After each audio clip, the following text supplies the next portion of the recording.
Hello， 大家好，歡迎嚟到鋼琴工藝工作坊網上課程。我係你哋嘅導師許兆文師傅。鋼琴工藝課程咧係分咗3個環節嘅。第一節會講鋼琴歷史、結構同埋生產。第二節會講琴膽、發聲原理，乜嘢係音準440，同埋點樣去正確保養鋼琴。第三節 regulation 嘅檢查。由於疫情嘅關係咧，所以而家嘅實體課程咧就冇再舉辦㗎喇。由於網上課程咧喺時間上有個局限，所以每次咧只能夠係上到大概15至20分鐘。但係實體課程咧每一節咧差唔多有成1個鐘嘅，所以網上課程咧可能會比較冇咁豐富。如果大家咧有時間嘅話咧，將來咧最好都係上返實體課程會最好嘅。首先講下呢個課程對我哋有啲咩得益啦。好處就係我哋會了解到鋼琴嘅基本結構運作啦。其次咧就係有能力去判斷一部鋼琴嘅狀況係好定唔好。第三係令到自己嘅鋼琴咧可以保養得更加好啦。第四，教導學生一啲正確嘅保養知識，因為以往坊間其實有好多奇奇怪怪嘅保養方法，其實係錯嘅。咁第五就係你學到呢啲知識之後咧，你就可以教翻你哋嘅學生啦。等自己嘅學生咧嘅鋼琴咧個質素係提升。第五，由於你部鋼琴咧好彈咗，保養得好咗，好彈咗，啲鍵爽快咗，音準又調得好嘅時候咧，學生又或者你自然就可以享受彈琴嘅樂趣。你好享受一件事嘅時候咧，你個學習目標咧就可以更加快達到啦。第七，當你了解到呢一啲嘅知識之後咧，你喺同業嘅競爭之中咧，其實係更加具優勢。例如家長會覺得，哇！呢位老師雖然係教琴，原來佢係對鋼琴咁了解嘅喎，就會覺得你好專業啦，同埋會對你有信心。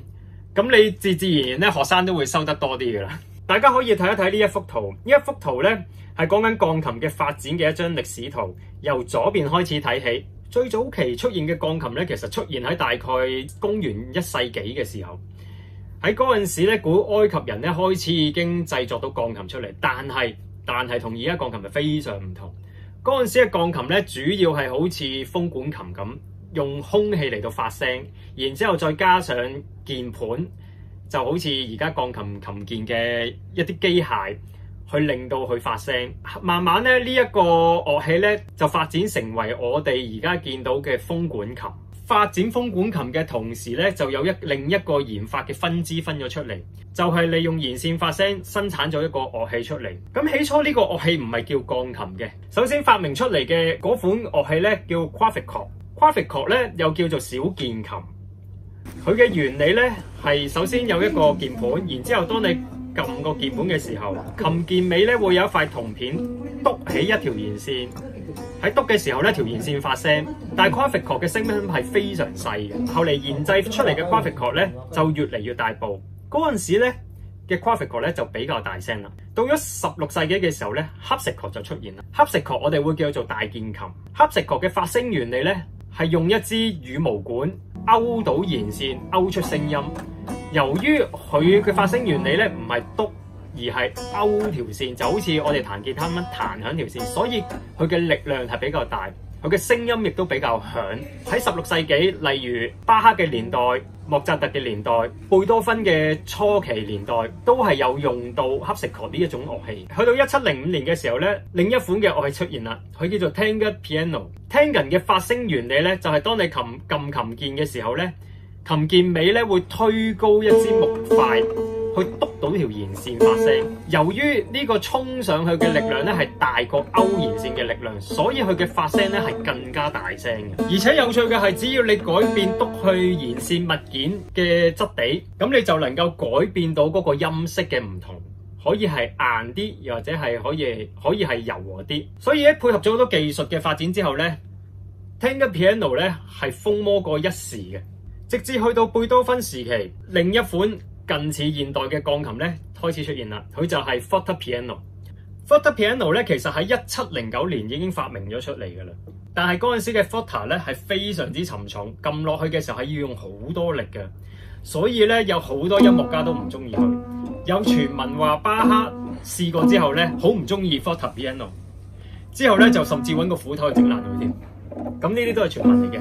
咁但係咧事實就一定係嗰陣時嘅 Forte Piano 係非常唔受歡迎。發明家慢慢將 Forte Piano 嘅槓桿原理改善， fortepiano 開始咧可以用更加細嘅力去推動一個更加重嘅琴錘。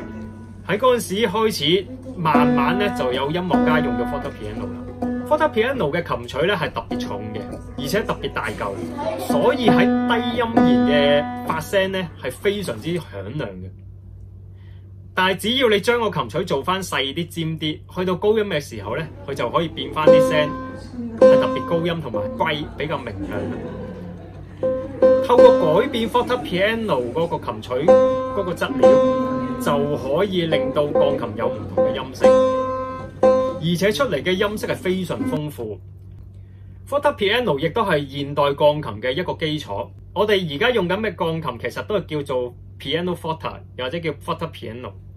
喺歷史圖表大家可以見到啦。自從 fortepiano 出現之後咧，音樂家創作嘅樂譜咧變得越嚟越豐富，大細聲啊各樣嘢越嚟越明顯，感情亦都更加容易表達。所以由嗰陣時起咧，隨住樂譜鋼琴嘅發展，就嚟到浪漫時期。肖邦、李斯特呢啲音樂家全部都係用 fortepiano 咧去創作佢嘅作品。鋼琴嘅結構咧分開咗幾大元素：框架、音板、琴橋、鋼板、鍵盤、擊弦機同埋外殼。我哋首先睇咗立式琴 upright 先。喺琴嘅背面咧就係框架支柱，即係你見到一條條打直木材嗰個位置，就好似呢幅圖咁樣。最 common 嘅骨架咧係一條條垂直嘅，就好似中間嗰幅圖。有啲琴係冇呢個骨架嘅。例如一啲嘅 C108啊，或者再矮身啲嘅琴就冇嘅啦，因為佢個弦線壓力冇咁高啊，所以佢唔需要用到呢個木材，就會慳咗佢，以減少成本。但係普遍嚟講都會有嘅，絕大部分嘅鋼琴咧都係用一支支嘅設計嘅啦。咁咧有啲咧會好似右上角咧呈米字形嗰隻設計嘅。呢一隻咧係 Goldstring 一個品牌叫 Goldstring 嘅一個專利嚟嘅。咁呢個專利咧，如果我冇記錯，好似係喺1910年嘅時候咧，俾物理學家咧認定咗呢一個設計咧係最能夠承受到鋼琴弦線所帶嚟嘅壓力。而 Goldstring 嘅設計咧係用咗一個無縫嘅設計嘅，完全冇一個木材嘅切割剪接喺入邊，一塊過嘅一個米字形設計。就係呢一個設計咧，令到 Goldstring 嘅身價咧係可以賣到30幾40萬一部。咁當然佢嘅音色各樣嘢都係非常優秀啦。框架之後咧，其實就係音板啦。音板咧就好似吉他嘅木箱咁，將個聲音咧係放大。鋼琴嘅音板咧好似小提琴咁樣，其實係有少少一個拱形嘅設計。喺一個音板實驗裏面咧，科學家發覺咧，將木板咧彎曲成一個拱形咧，佢出嚟嘅聲音咧係會大聲過一塊水平嘅木板嘅。於是咧，鋼琴嘅設計咧，又或者小提琴嘅設計咧，都用上呢個拱形嘅設計啦。為咗加固呢個拱形嘅設計咧，音板上面會有一條條好似肋骨咁嘅木頭。咁肋木除咗可以鞏固呢個拱形嘅設計之外咧，仲可以咧增加音板嘅面積，令到佢個音量咧更加大。成部琴嘅聲音核心咧係喺晒個音板嗰度噶啦。一塊音板嘅售價咧可以係好貴嘅。因為製造音板嘅材料咧係會用到雲杉，雲杉必須咧生長到300歲先可以攞嚟做鋼琴嘅音板，所以係非常珍貴嘅。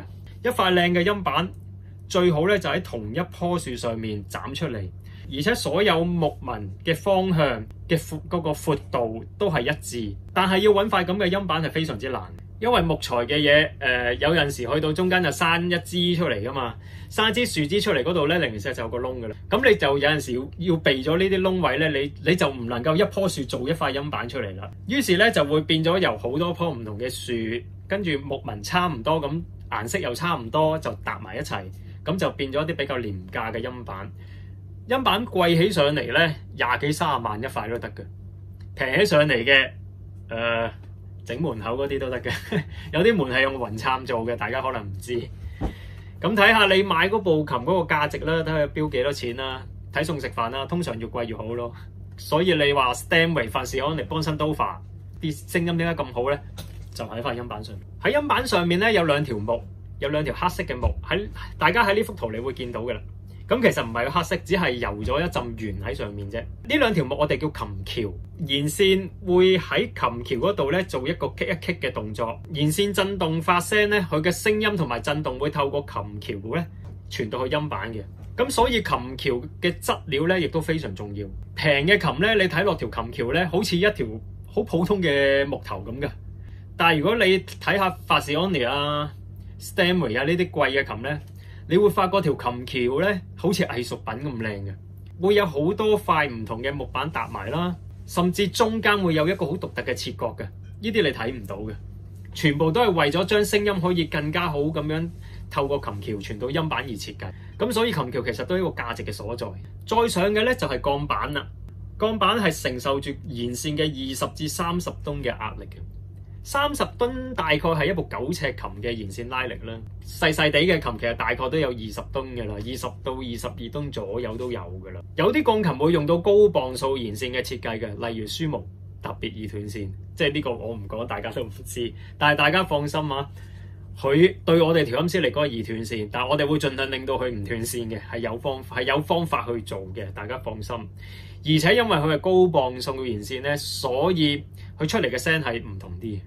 啊，講漏咗少少嘢，音板嗰度 Upway 鋼琴咧，其實佢個設計咧係為咗慳空間而設嘅。喺 Upway 鋼琴上嘅音板咧，佢嘅左上角同埋右下角咧，嗰一橛其實冇用嘅。越接近琴橋嘅地方咧，產生嘅動力個震動係越大嘅，所以零零舍舍咧，嗰兩個角落頭咧，其實出嚟個震動咧係冇咁大，聲音亦都冇咁大，但係反而就係呢兩個角落頭咧會出現咗更加多嘅 echo 出嚟，即係餘音。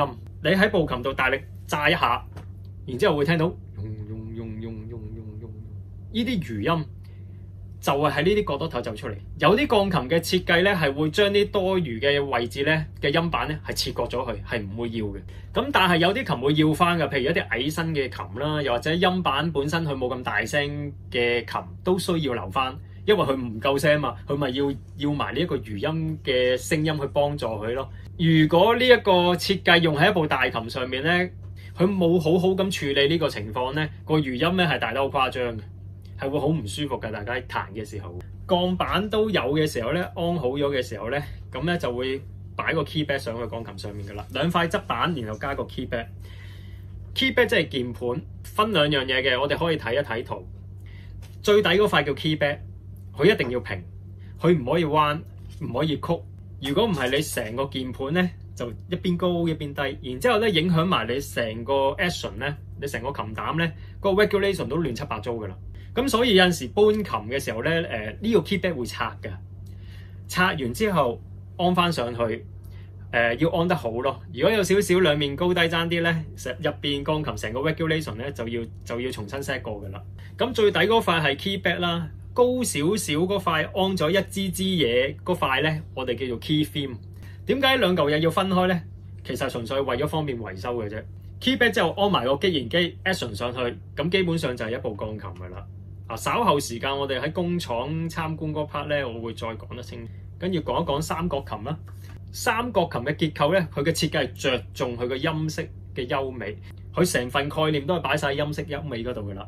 Upway 唔同嘅 ，Upway 係為咗慳地方，就唔係為咗音色優美。OK， 所以如果你要買靚聲，一定係 Grand Piano。大家可以睇到呢一張圖咧，成部琴拆晒吊起咗。呢張相咧就係喺珠江琴廠嗰個 display room 嗰度影㗎啦。嗱，呢個展覽品有樣好啊，成部琴咧拆到散晒，好清楚咁見到一忽忽每一塊嘅位置。佢係同 Upway 一樣嘅，一樣係有外殼啦，跟住鋼板啦、音板啦、琴橋啦、立木啦、框架、鍵盤、琴膽，各樣嘢全部有齊，只不過大家嗰個樣係唔同嘅啫。咁大家可以見到咧，三角琴嗰塊音板咧就係一個好似三角形嘅弧形咁嘅。點解會咁得意咧？頭先我講過啦，只有接近琴橋附近嘅位置，音板嘅震動先係最大，嗰度先係發出聲音嘅最重要位置。其餘嘅都係多嘅。你唔會發覺三角琴咧整到好似長方形咁，因為嗰啲多餘嘅木板咧又會做咗啲 echo 出嚟。咁佢連呢啲多餘都唔使啦，咪切到就翻晒成個琴橋嘅樣貌出嚟咯。於是就整到好似個三角形咁咯。三角琴嘅琴膽咧又有別於 upright 嘅。咁 upright 咧就係打直動喺度嘅，三角琴咧你就好似呢張圖咁樣，好似有櫃桶咁，隨時可以抽出嚟又推入去，方便維修。咁所有琴錘都係瞓喺度。由於琴錘係瞓喺度咧，所以佢可以利用地心吸力咧，去幫佢跌翻落嚟，做一個更加好嘅回鍵。有別於 upright 咧，佢要靠一啲例如係 balance hammer 啊、Bridle tap 啊、棚帶啊嗰啲咁嘅嘢啊、彈弓啊、bus spring 啊、bus spring 彈弓嗰啲咁嘅嘢去幫佢翻轉頭，佢先至可以做到回彈靈活嗰樣嘢。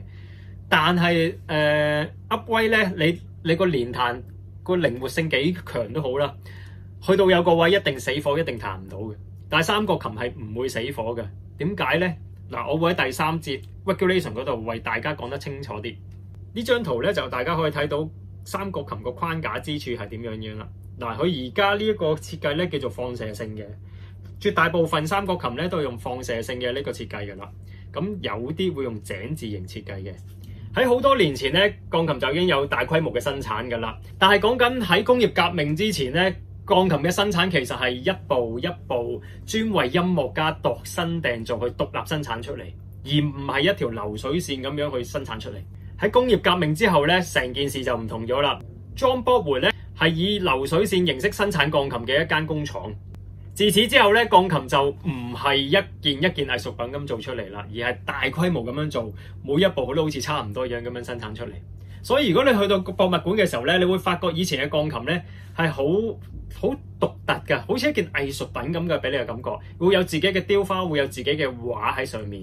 睇一睇呢一幅圖啦，嗱，呢度4張圖咧就係鋼琴工廠嘅生產嘅情況啦。左上角咧，我冇記錯咧，嗰度係 Steinway & Son 以前嘅工廠嘅照片。左下角咧，我唔記得啦。但係咧，大家留唔留意到咧，嗰陣時嘅 upright piano 好大個、好大部、好高啊！其實係因為咧嗰陣時個交叉弦個設計咧唔及而家咁叻啊，而且音樂家普遍都好中意部琴係大聲啲，所以條線又長啲。於是咧，部琴又做到鬼死咁高。我哋調音師嚟講，見到呢啲琴咪頭痕嘅啦。以前咧未有呢個交叉弦嘅設計咧，部琴嘅線係完全垂直嘅，要調音嘅要擔把梯上到去上面先調到。右手邊咧，大家見到呢個工廠生產緊 Spinning 啦，好矮一部鋼琴，大家可以見到。右下角咧，呢間工廠其實就係卡哇伊，日本卡哇伊嘅工廠。咁咧喺中間有個着住黑色和服嗰個咧，就係河合小士啊。卡哇伊嘅第一個創辦人。鋼琴工廠去到而家其實係好具規模嘅啦，就唔似以前好似一啲咁嘅工作室咁嘅啦。但係大家其實未必會估到，原來全世界最大嘅工廠竟然就係喺中國。喺東莞嘅珠江琴廠咧，其實係全世界最大嘅工廠嚟嘅，估唔到你咪。喺湖北宜昌柏斯琴行咧，佢本身嘅工廠咧，亦都係好大間。喺呢幅圖嘅左手邊咧就係珠江琴廠啦。右手邊咧就喺湖北宜昌，咁咧係柏斯琴行嘅兩間工廠，一間江北，一個江南。以前咧我去 train 零三角琴嘅咧，咁就係右下角嗰間工廠，咁我哋叫做龍頭嘅呢間工廠，因為佢個頭咧突出嚟咁，好似一條龍咁，所以叫龍頭。嗱，呢幅圖咧就係日本濱松兩間最著名嘅琴廠啦。左手邊係雅馬哈工廠喺掛村嘅。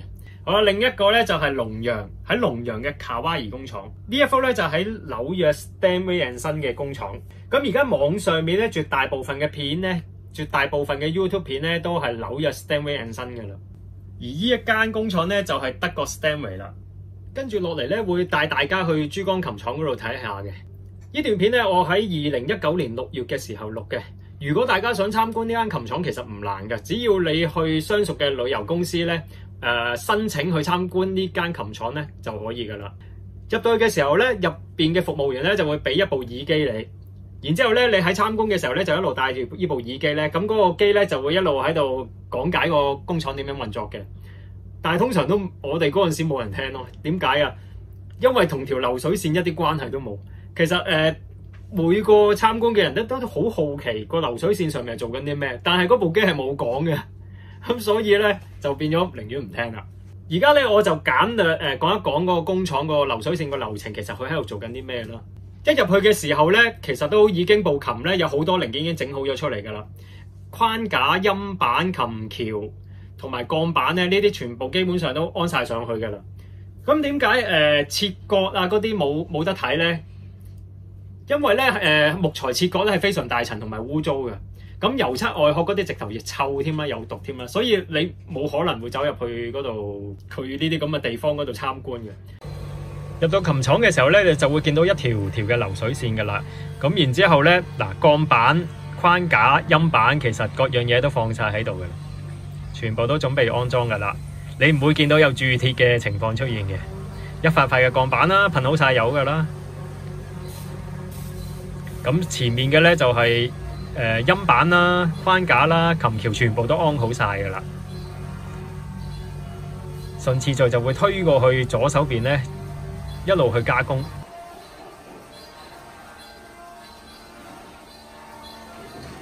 呢部機咧就係去轉琴橋釘嘅窿，琴橋釘嘅窿咧係有角度嘅，所以你會見到嗰部機係斜斜地。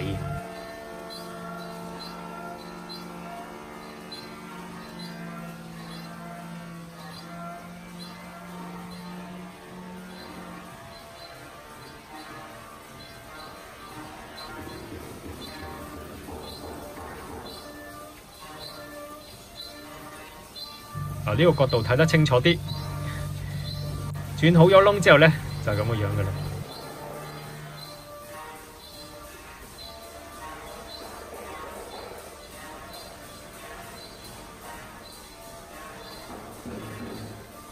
再過嚟呢部機咧，就係幫佢打啲琴橋釘入去，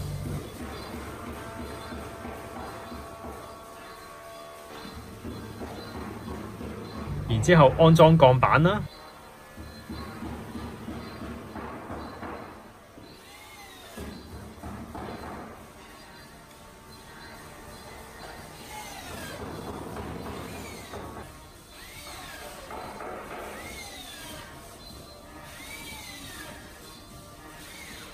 呢位師傅就喺度安裝緊個鋼板，擰實啲螺絲啦。咁呢啲螺絲其實耐唔耐要擰實㗎，但係通常都唔會有人做㗎啦，因為一擰咧，你成部琴就會走晒音㗎啦。但係有啲9尺嘅 Comsort Hawk 嘅三角琴咧，就會定期都要擰一擰嘅，但係唔好亂咁擰，有啲係唔擰得㗎。大家唔好聽完自己走去擰。呢部機咧就轉緊調音釘嘅嗰個窿啦。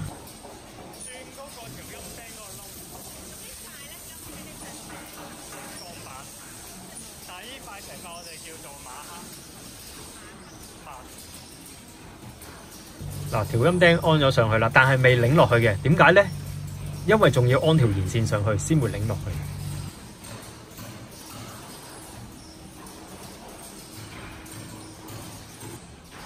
呢個師傅咧就安裝緊弦線啦。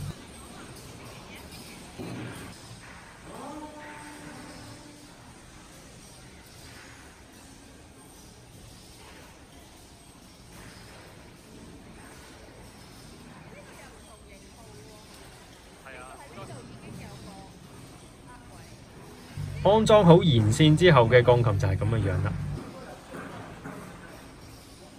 大家可以見到咧，低音弦線係覆蓋喺中音弦線嘅上面。呢位師傅安緊低音線。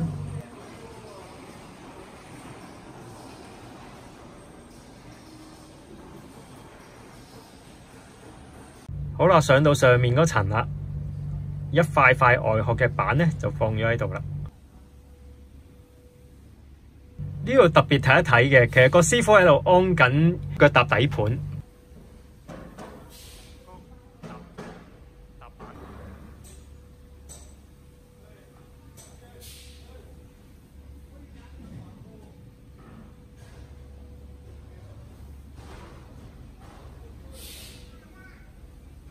呢啲全部都係腳踏底盤嘅零件啦，全部都 pair 到。側板呢啲全部都係側板，呢個師傅咧就係安緊塊側板啦。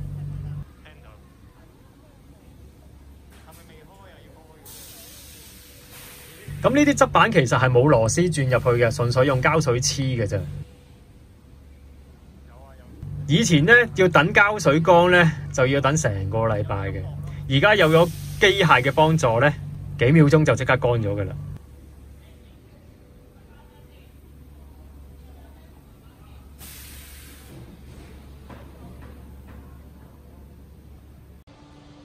action， 呢啲全部都 action 啦，我哋又叫琴膽，又或者擊弦機。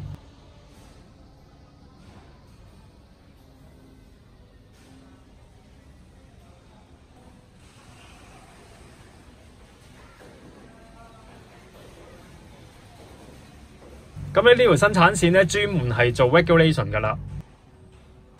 嗱，好多嘢都安好晒啦，咁係爭個鍵盤同埋琴膽嘅啫，安埋呢兩樣嘢咧就可以做調整啦。首先安咗個琴膽先啦，安咗琴膽咧，你會發覺佢 damper 係安咗上去，但係未有琴錘同埋鍵盤嘅。呢位師傅咧就係調校緊踩右邊腳踏 damper 打開嘅時間整唔整齊，然之後呢位師傅咧安緊琴錘。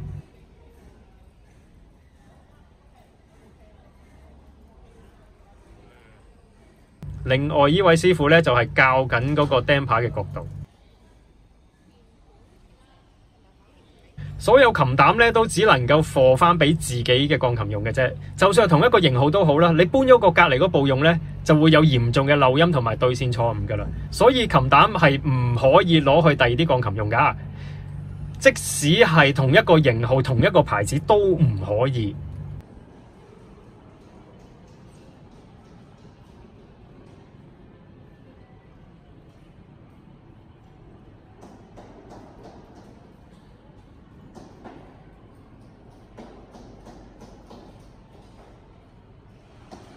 呢度係做緊 regulation 啦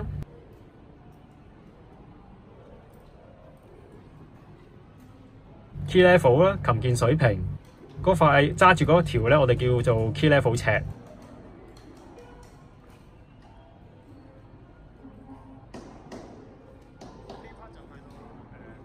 呢個師傅喺度揼咩咧？其實係做緊個 key 個傾斜。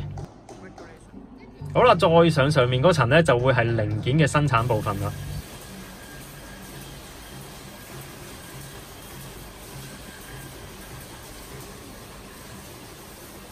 一粒一粒嘅零件就喺呢度生產出嚟嘅。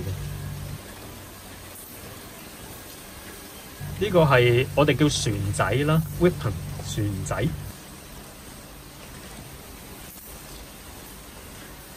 或者呢啲一沓沓嘅鐘鼓啦，筆。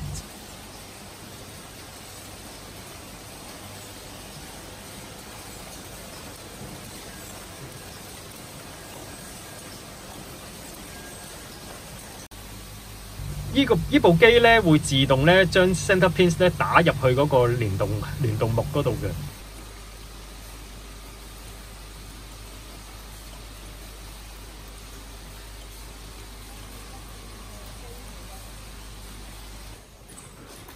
呢個師傅咧將 damper spoon 咧打緊落去個 weapon 嗰度。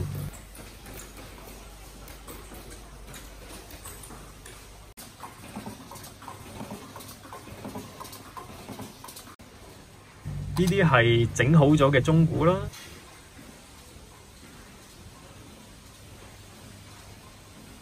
呢啲師傅而家黐緊嗰個 Birdo Tap 上去。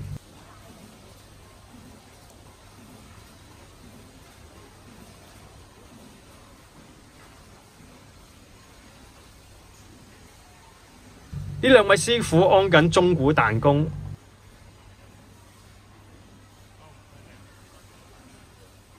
呢一堆全部都係踩右邊 pedal 嘅時候咧，嗰個我哋叫做 damper lever， 就係呢條鐵咧推起晒所有嘅 damper 嘅。